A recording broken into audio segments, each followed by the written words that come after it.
কখনো দেখেছেন এমন মানুষ যার কাছে অসীম শক্তি আছে কিন্তু তার সাথেই অসম্ভব অহংকারও রয়েছে, যিনি নিজেকে সর্বশ্রেষ্ঠ বলে মনে করেন, খারাপ কাজও করেন। আপনি দেখবেন প্রকৃতি এবং মানুষ তাকে ভাঙতে সর্বদা চেষ্টা করেন।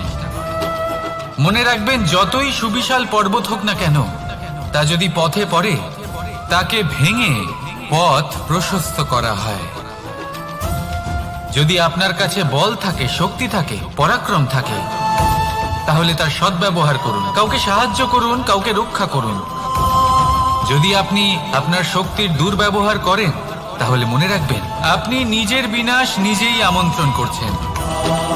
এবার বল অর্জন করার পরে, শক্তি অর্জন করার পরে আপনি নিজেকে বিনাশ করতে চান নাকি এই সংসারের উদ্ধার করতে চান, সিদ্ধান্ত আপনার।